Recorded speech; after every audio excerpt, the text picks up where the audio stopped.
Shalom saudara-saudaraku yang diberkati oleh Tuhan. Kembali lagi bersama dengan saya Pendeta Muda Griffin Sakul. Pada saat ini kita akan mempelajari pelajaran Sekolah Sabat, pelajaran yang ke-7 di triwulan yang pertama ini di bulan Februari tanggal 12 tahun 2022. Namun sebelum itu, mari kita tunduk kepala, kita berdoa. Ya Tuhan, terpujilah namamu, terima kasih banyak untuk berkat-Mu kepada kami sampai pada saat ini. Kami siap untuk mempelajari akan firman-Mu, tuntun kami, berkati kami. Dalam nama Yesus Kristus kami sudah berdoa dan mengucap syukur. Amin.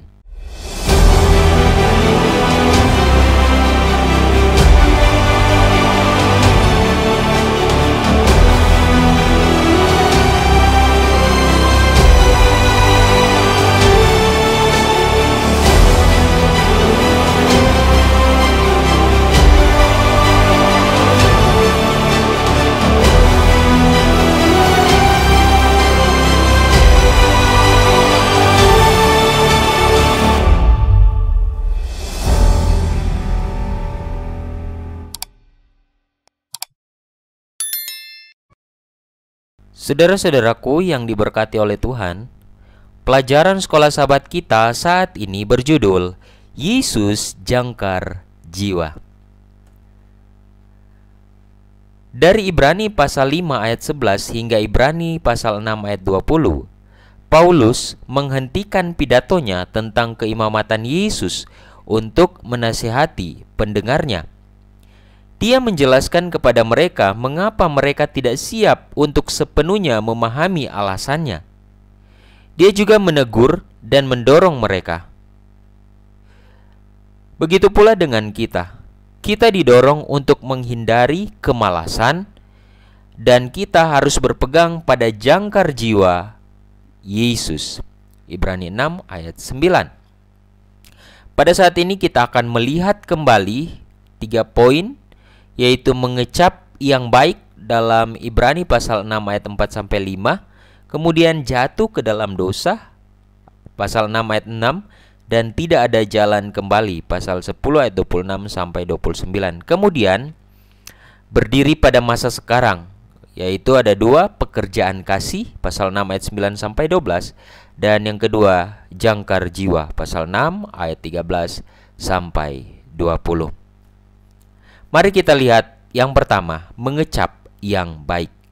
Dalam Ibrani 6 ayat 4-5 katakan, sebab mereka yang pernah diterangi hatinya, yang pernah mengecap karunia surgawi, dan yang pernah mendapat bagian dalam Roh Kudus, dan yang mengecap firman yang baik dari Allah, dan karunia-karunia dunia yang akan datang.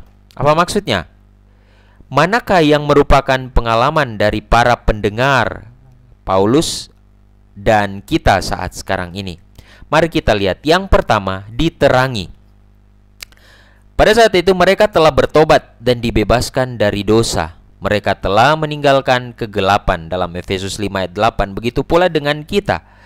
Ketika kita menerima Yesus Kristus sebagai juru selamat kita, artinya kita dibebaskan dari dosa, kita meninggalkan kegelapan dunia ini. Kita mengambil keputusan untuk dibaptis. Setelah kita menerima Yesus, mengecap karunia surgawi selanjutnya. Dalam Efesus 2 ayat 8 katakan, mereka telah mengecap pemberian kasih karunia Allah. Apa itu? Yesus Kristus. Karena begitu besar kasih Allah akan dunia ini, sehingga ia mengaruniakan anaknya yang tunggal. Kemudian yang ketiga, ketika kita menerima Yesus sebagai juru selamat, maka kita mendapat bagian dalam Roh Kudus. Roma 8 ayat 5 katakan, mereka telah menerima Roh Kudus dan dipimpin olehnya. Luar biasa. Yang keempat, ketika kita menerima Yesus Kristus, artinya kita mengecap firman Allah yang baik.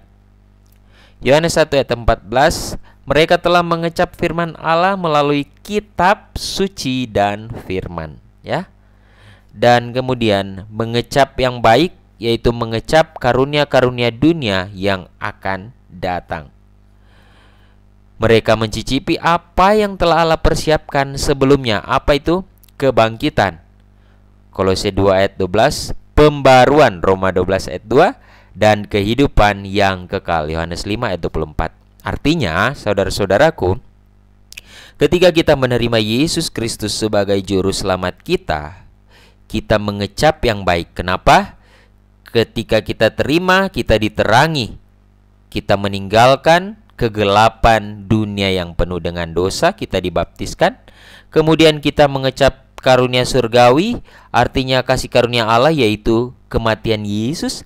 Dan kemudian kita dipimpin atau menerima Roh Kudus dan dipimpin oleh Roh Kudus ketika kita menerima Yesus. Dan kemudian kita mengecap firman Allah melalui apa? Kitab suci, ya.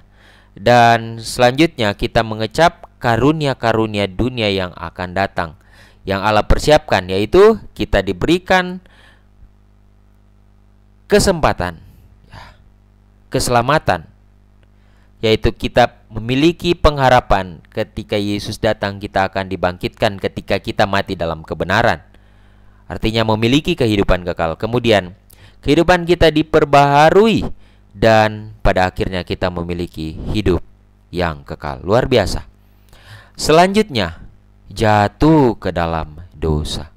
Ketika kita sudah menerima Yesus, mengecap yang baik. Namun apa yang terjadi dalam Ibrani 6 ayat 4-6 katakan, sebab mereka yang pernah diterangi hatinya, artinya sudah menerima tadi kan, mengecap hal yang baik. Namun yang murtad lagi tidak mungkin dibaharui sekali lagi sedemikian hingga mereka bertobat, sebab mereka menyalibkan lagi anak Allah bagi diri mereka dan menghinanya di muka umum. Saudara-saudaraku yang diberkati oleh Tuhan, para pemimpin Yahudi menyalibkan Yesus karena dia telah membahayakan kekuasaan mereka. Ya. Jika kita telah menerima Yesus sebagai juru selamat kita, tetapi kemudian menolak dia atau Yesus sebagai satu-satunya jalan keselamatan, artinya kita menyalibkan dia lagi. Dan apa yang terjadi? Kita menghinanya di muka umum. Kita akan didorong untuk menjadi pusat perhatian dengan cara kita, cara yang tidak benar. Dan sikap ini bertentangan dengan ajaran yang Yesus ajarkan. Dia mendorong kita untuk disalibkan, artinya adalah untuk mati bagi diri kita sendiri dan menanggung kehinaannya bersama dia. Matius 16 ayat 24 dan Ibrani 13 ayat 13. Kita tidak mungkin dibaharui sekali lagi sedemikian. Maksudnya apa? Jika kita tidak setuju bahwa ia harus makin besar, tetapi aku harus makin kecil. Yohanes 3 ayat 30. Artinya begini. Kita tidak mungkin dibaharui ketika kita merasa bahwa kita bisa memiliki kehidupan kekal dengan usaha kita. Kita merasa kita bisa melawan setiap pergumulan hidup kita. Kita tidak mau menyerahkan sepenuhnya hidup kita ke dalam tangan Tuhan. Makanya dalam Yohanes 3 ayat 30 katakan, ia atau Yesus harus semakin besar, tetapi aku harus makin kecil. Artinya kita menyadari kita bukan siapa-siapa tanpa Tuhan. Ketika kita merasa bahwa kita lemah, tanpa Tuhan kita bukan siapa-siapa. Kita bisa dibaharui, tapi kalau kita tidak merasa demikian, maka hal ini yang akan terjadi. Tidak mungkin dibaharui sekali lagi sedemikian. Selanjutnya, tidak ada jalan kembali. Ibrani 10 ayat 26. Sebab jika kita sengaja berbuat dosa, sesudah memperoleh pengetahuan tentang kebenaran, maka tidak ada lagi korban untuk menghapus dosa itu. Saudaraku, ketika kita percaya sebelumnya sama Tuhan, kemudian kita berbuat dosa, melawan Tuhan, tidak ada lagi korban untuk menghapus dosa itu. Yesus tidak mungkin mati sekali lagi. Dia mati sekali untuk selamanya. Ya. Paulus secara tidak langsung mengutip dalam Bilangan 15 ayat 30-31 tentang orang yang melakukan sesuatu dengan sengaja. Dia jelaskan tidak berbicara tentang dosa yang dilakukan secara tidak sengaja atau karena kelemahan untuk godaan tertentu dalam 1 Yohanes 2 ayat 1, tetapi sesuatu yang lebih serius. Paulus sedang berbicara tentang apa, saudara-saudaraku? Dosa yang mendatangkan maut. Dalam 1 Yohanes 5 ayat 16. Yang didefinisikan sebagai berikut dalam Ibrani 10 ayat 29. Yaitu menginjak-injak anak Allah. Artinya menolak Yesus sebagai Tuhan mereka, menempatkan diri mereka sebagai Tuhan di tempat yang seharusnya Yesus di sana. Dosa inilah yang tidak akan ada lagi korban untuk menghapus, ya. Jadi dosa apa itu? Definisinya sebagai berikut. Yang pertama, menginjak-injak anak Allah, menolak Yesus sebagai Tuhan mereka. Kemudian yang kedua, menganggap darah perjanjian sebagai hal yang biasa saja, ya kan? Kadangkala terjadi dalam kehidupan kita. Pengorbanan Yesus seakan-akan biasa-biasa saja, sudah seharusnya. Padahal tidak seperti itu. Menolak pengorbanan Yesus, kita tolak. Saya tidak terima Tuhan Yesus. Saya tidak percaya Yesus disalibkan untuk saya. Dan yang ketiga, menghina roh kasih karunia. Dalam Markus 3 ayat 29, artinya menentang Roh Kudus, berdosa menentang Roh Kudus. Apa maksudnya, saudara-saudaraku? Artinya memang kita tidak mau menerima Tuhan sebagai juru selamat kita. Kita tolak mentah-mentah. Padahal sebelumnya kita sudah tahu yang sebenar-benarnya. Tapi mungkin kadangkala terjadi dalam kehidupan kita, di dalam keluarga, di dalam jemaat. Karena kita merasa tersinggung, merasa tersakiti, kebenaran yang kita sudah tahu, kita tolak mentah-mentah hanya karena kita gengsi, karena kita benci sama orang lain, sehingga kebenaran Tuhan kita tolak. Dan ini harus kita jauhkan itu dalam pemikiran kita. Mari kita lihat poin selanjutnya, pekerjaan kasih. Dalam Ibrani 6 ayat 10. Sebab Allah bukan tidak adil, sehingga ia lupa akan pekerjaanmu dan kasihmu yang kamu tunjukkan terhadap namanya oleh pelayanan kamu kepada orang-orang kudus yang masih kamu lakukan sampai sekarang. Saudara-saudaraku yang diberkati oleh Tuhan, setelah pekabaran yang begitu keras, Paulus mengatakan kepada pendengarnya bahwa dia yakin tidak seorang pun dari mereka berdosa melawan Roh Kudus, tetapi terus berpegang pada Yesus sebagai juru selamat mereka. Wah, luar biasa ya. Bagaimana yang dilakukan oleh Paulus ketika dia kasih pekabaran yang begitu keras kepada umat-umat Tuhan ini. Dia katakan ketika mereka sudah diterangi, mengecap hal yang baik, kemudian apa yang terjadi? Mereka menolak Yesus. Tapi setelah itu dia sampaikan bahwa dia percaya bahwa tidak seorang pun dari mereka berdosa melawan Roh Kudus. Artinya mereka tidak menolak Tuhan. Mungkin hanya karena kelemahan-kelemahan manusia. Secara manusia mereka jatuh, tapi mereka tetap berpegang sama Tuhan.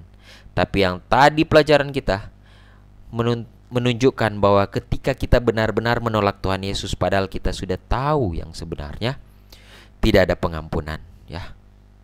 Tetapi terus berpegang pada Yesus sebagai juru selamat mereka. Luar biasa. Dia membuktikannya dengan mengingat semua pekerjaan kasih yang telah mereka lakukan untuk Kristus. Jadi dia lihat bahwa orang-orang ini memang setia sama Tuhan, berpegang pada Yesus, karena dibuktikan dengan semua pekerjaan kasih yang telah mereka lakukan untuk Kristus. Dan itu bukan tindakan satu kali, tetapi itu gaya hidup mereka. Bagaimana dengan kita yang hidup saat sekarang ini? Apakah tindakan-tindakan kasih itu menjadi gaya hidup kita, atau hanya untuk kepentingan-kepentingan pribadi kita? Boleh kita pikirkan kembali. Boleh kita lihat kembali diri kita. Apakah setiap hal-hal yang baik yang kita lakukan itu untuk supaya orang lain melihat, wah saya orang yang setia, atau itu sebagai gaya hidup sebagai umat-umat Tuhan?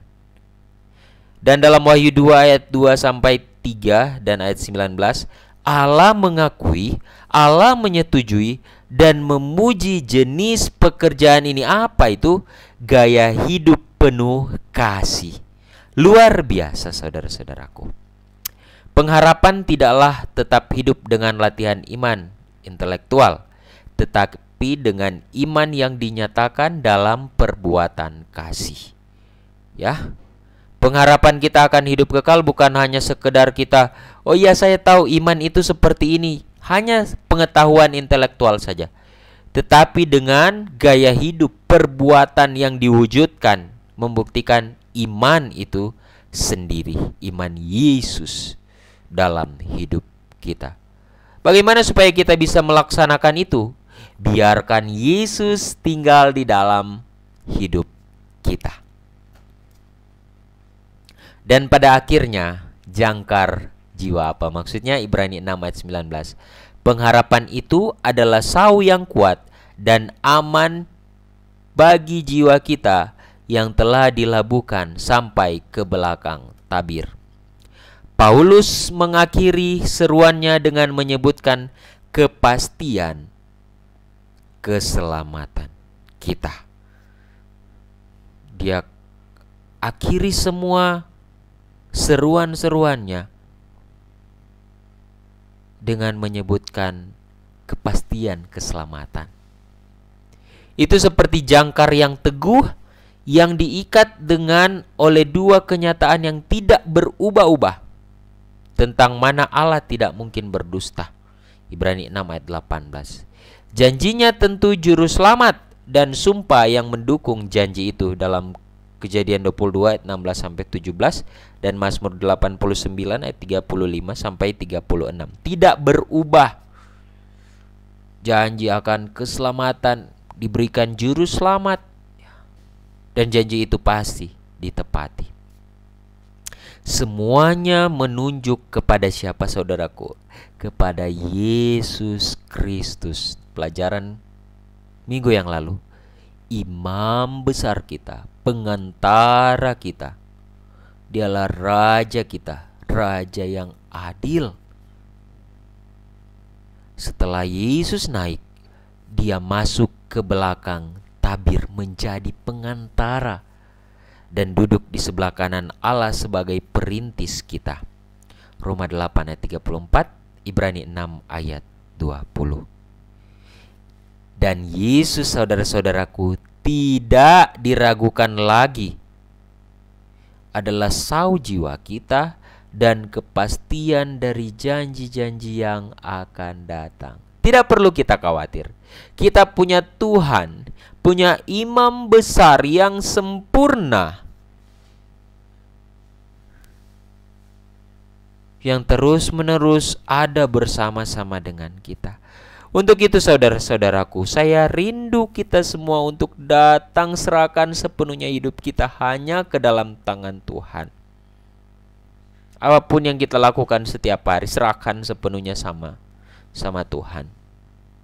Dialah yang akan mengerjakan itu di dalam kehidupan kita. Dalam pena inspirasi tuliskan dalam The Upward Look Januari tanggal 5, Yesus telah memberitahu kita tentang bahaya kita dan memperingatkan kita terhadap musuh yang licik. Dia telah berulang kali memerintahkan kepada kita kewajiban untuk selalu berjaga-jaga dan berdoa agar kita tidak masuk ke dalam pencobaan. Percaya kepada Yesus. Percayalah kepada Yesus dengan iman yang hidup terus-menerus dan andalkan tanpa ragu kepada Yesus untuk menjaga dan menyelamatkan Anda. Seseorang yang berkuasa untuk menyelamatkan telah memegang Anda, dan selama Anda akan tunduk untuk dipimpin olehnya, untuk belajar darinya, untuk percaya kepadanya, Dia akan menjaga Anda agar tidak jatuh. Dan ketika Allah terlibat untuk menjaga Anda, Dia adalah pertahanan yang pasti. Luar biasa saudara-saudaraku. Pelajaran sekolah sahabat kita saat ini. Ketika kita benar-benar sepenuhnya menyerahkan hidup kita kepada Tuhan, membiarkan Tuhan di dalam hidup kita mengerjakan semuanya, Dia berkuasa, Dia menyelamatkan, dan ketika Dia memegang kehidupan kita, Dia memimpin hidup kita, dan kita serahkan sepenuhnya sama Tuhan, percaya Dia akan menjaga kita agar tidak jatuh. Dan ketika Allah itu terlibat, ya, terlibat artinya Dia menjaga kita. Ingat, Dia adalah pertahanan, gak akan tergoyahkan hidup kita, karena Dia yang melaksanakannya. Pertahanan yang pasti. Apalagi yang kita khawatirkan, apalagi yang kita takutkan ketika hidup kita dalam tangan Tuhan? Seharusnya tidak ada, saudara-saudaraku. Kalau kita benar-benar mau menyerahkan hidup kita ke dalam tangan Tuhan. Demikianlah pelajaran sekolah sahabat kita pada saat ini. Tuhan kiranya memberkati kita semua. Amin.